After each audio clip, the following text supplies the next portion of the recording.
జ్యోతిష్య శాస్త్రం ప్రకారం పూజా గదిలో లక్ష్మీదేవి మరియు కుబేరుడి విగ్రహాలు ఉండటం వల్ల ఆర్థిక ఇబ్బందులు తొలగిపోతాయి. వాస్తు శాస్త్రం ప్రకారం ఈ రెండు వస్తువులను మీ ఇంటి పూజ గదిలో ఉంచడం వల్ల ఆర్థిక సమస్యల నుండి దూరంగా ఉండవచ్చు, మీరు ఆనందాన్ని పొందవచ్చు మరియు ఇంట్లో ఉన్నప్పుడు మీకు డబ్బుకు లోటు ఉండదు. వాస్తు ప్రకారం కుబేరుడు మరియు సంపదను ప్రసాదించే లక్ష్మీదేవి ఆశీర్వాదంతో పేదరికాన్ని నిర్మూలించవచ్చు. కుటుంబ సభ్యులందరికీ ఆదాయం పెరుగుతుంది. జ్యోతిష్యం ప్రకారం ఇంటిని ఎప్పుడూ శుభ్రంగా ఉంచుకోవాలి. ఇల్లు శుభ్రంగా లేకుంటే అనేక ఇబ్బందులు పడాల్సి వస్తుంది. ముఖ్యంగా పూజా స్థలం చుట్టూ మురికి లేకుండా చూసుకోవాలి. అక్కడ లక్ష్మీదేవి కొలువై ఉంటుంది. లక్ష్మీదేవి మురికిని ద్వేషిస్తుంది.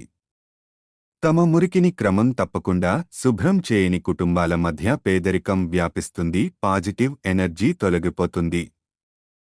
కనుక వీటిని స్మరించుకుని ఆచరిస్తే మీ ఇంట్లో లక్ష్మీదేవి దర్శనమిస్తుంది, ఆర్థిక ఇబ్బందులు ఉండవు.